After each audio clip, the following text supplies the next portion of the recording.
Bismillahirrahmanirrahim. Assalamualaikum warahmatullahi wabarakatuh. Perkenalkan, nama saya Ratna Dila Febriani dengan nomor NPM 2316311110162.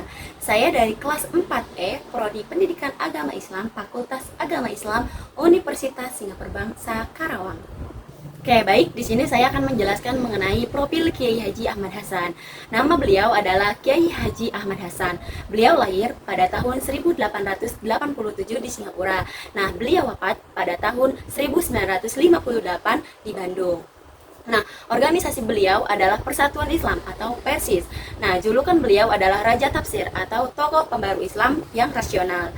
Nah, latar belakang beliau adalah Kiai Haji Ahmad Hasan lahir di Singapura dan memiliki latar belakang pendidikan agama dan bahasa Arab yang kuat. Nah, beliau menetap di Indonesia dan menjadi tokoh utama di Persatuan Islam atau Persis. Nah, organisasi Islam yang menekankan kemurnian ajaran Islam berdasarkan Al-Quran dan hadis. Nah, beliau juga dikenal sebagai ulama yang rasional dan kritis, seringkali berdebat dan menulis untuk menegakkan dalil Al-Quran dan Sunnah dalam menghadapi praktik keagamaan yang dianggap tidak sesuai dengan syariat atau yang disebut dengan bid'ah. Nah, cara pemikiran pendidikan Kiai Haji Ahmad Dahlan ini adalah yang pertama, yaitu berpegang teguh pada Al-Quran dan hadis. Nah, Kiai Haji Ahmad Hasan ini sangat menekankan pentingnya kembali kepada sumber Islam yang autentik, yakni Al-Quran dan hadis. Beliau menolak taklid buta terhadap mahjab, terutama jika bertentangan dengan nas atau dalil yang jelas gitu. Terus yang kedua ada menolak tahiyatul bid'ah dan kurafat gitu.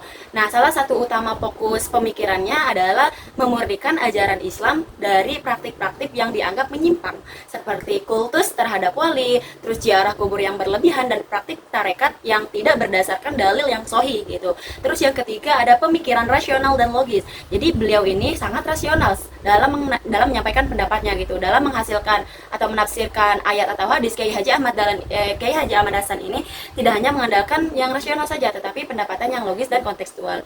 Nah, ia dapat menggunakan metode tanya jawab dalam buku-bukunya untuk menjelaskan logika di balik pandangan-pandangannya. Terus yang keempat ini adalah kritik terhadap feodalisme utama dan tradisionalisme gitu. Nah, beliau mengkritik ulama yang menutup pintu ijtihad dan hanya mengikuti mazhab tanpa berpikir kritis gitu. Nah, beliau juga ingin umat Islam ini berpikir mandiri, ilmiah, dan terbuka terhadap pembaruan. Terus yang kelima ada pendidikan dan penerbitan sebagai sarana dakwah.